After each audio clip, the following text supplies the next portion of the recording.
Flat owners impacted by the cladding crisis are being urged to use a new online tool to check whether they need to pay towards any costs of making their building safe. New legislation means most homeowners won't be responsible for footing the bill for remedial cladding work. Crucially, this tool can help reassure those affected by confirming whether they'll be hit with a bill of thousands or even tens of thousands of pounds. The problem of unsafe cladding has been a major issue for the government since the Grenfell Tower fire in 2017, which killed 72 people. The launch of the online checker coincides with other measures designed to ensure the cost of removing cladding from unsafe buildings will not be the responsibility of flat owners.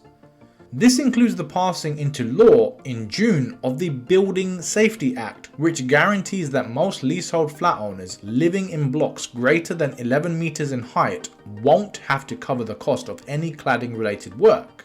In the first instance, this burden will fall on the building developer or owner. Under the Building Safety Act, most flat owners are exempt from covering costs related to the removal of unsafe cladding, providing they fit the following qualifying criteria. You live in a building that is above 11 meters in height, or a building that is at least 5 stories high, including the ground floor. You were living in the building on the 14th of February 2022 and it was your main home. However, you won't qualify if you owned more than 3 properties in the UK at this time. Of course, not everyone's circumstances are the same, so you can now use the government's online checker to confirm whether or not you'll be liable to share some of the costs. To use the checker, you'll need to answer a few questions relating to your property and the building it is part of.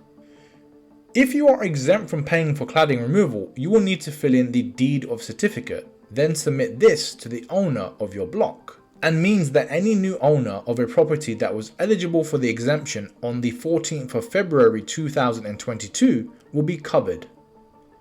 In some circumstances, however, the cost of fixing non-cladding safety issues might become your responsibility. For example, replacing inadequate fire doors. Again, you can use the government's online checker to see if you'll be impacted by this. Once more, in the first instance, the developer or owner of the building will be legally liable to cover the cost of non-cladding work, providing they pass a wealth threshold. Where the developer or owner of the building isn't legally liable, or they are but don't pass the wealth threshold, it's possible these costs will be passed to you. Costs will be payable over 10 years and the amount you're responsible for will be capped at the following thresholds. 0. You won't be liable to cover any non-cladding safety costs if your property is worth less than £175,000 or less than £325,000 in London. £10,000 or 15 in London when your property is worth more than £175,000 but less than £1 million. And finally, £50,000 when your property is worth more than £1 million. Responsibility will in the first place rest with the owner or developer of your building. They legally cannot pass on any of these costs to you.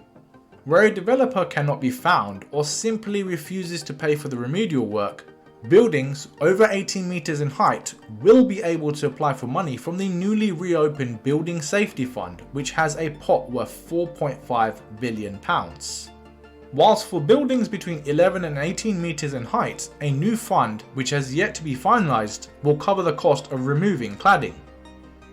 According to the government, 48 of the biggest housing developers have already pledged to take responsibility for addressing safety defects on buildings over 11 meters that they had a role in developing or refurbishing over the past 30 years, even where they no longer owned them.